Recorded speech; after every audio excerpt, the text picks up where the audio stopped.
My name is Pamela Addison. I lost my husband, Martin Addison, to COVID.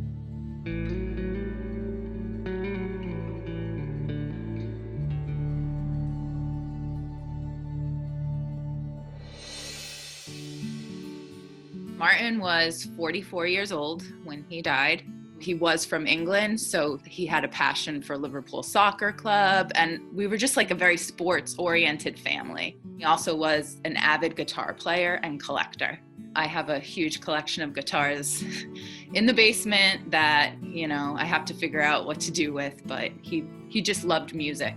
We have 2 children. So at the time of his death, my son was only 5 months and my daughter just turned 2. So he was the proudest papa there was. From the moment Martin became a dad, he just fell into the role. My daughter was a daddy's girl. So he did a lot with my daughter, especially after my son was born. Martin was a speech pathologist. So he worked with the swallowing center. So he would do assessments on people after they had strokes, oral cancer, after they're taken off a trach, they would need a swallow evaluation to see what type of diet they could be on. So he was in people's faces all the time.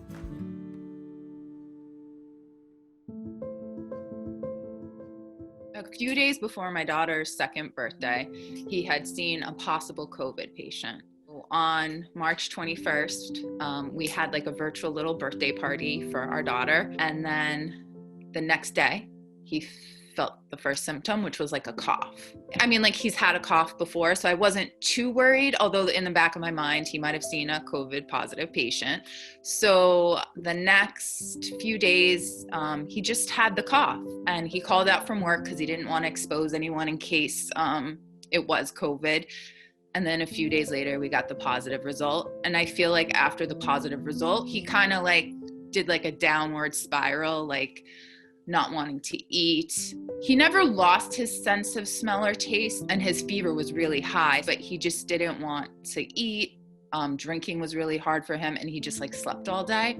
April 2nd, he had another telemed appointment, and basically he put it on speakerphone so I could hear it from the room he was isolating in.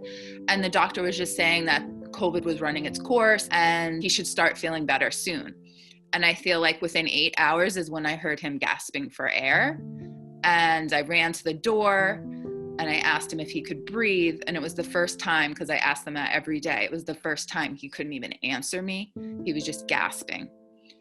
And so I knew I had to call 911, and they took Martin down. I was holding our 5-month-old son at that point. I whispered, mouthed, I guess, "I love you."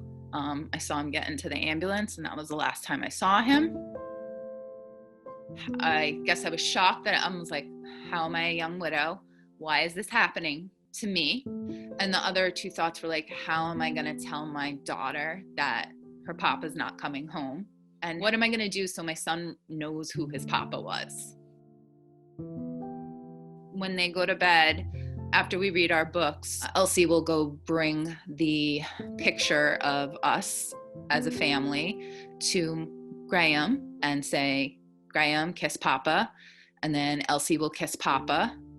And then at night, when I'm putting my daughter to bed, the last thing she does is kiss Papa's picture goodnight before I put her down. So we are always saying goodnight to Papa.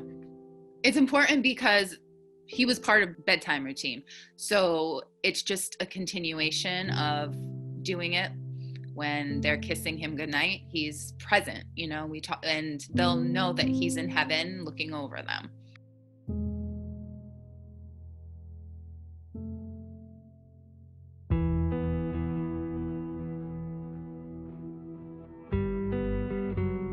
Suddenly, more women were "Oh my gosh, this is my story."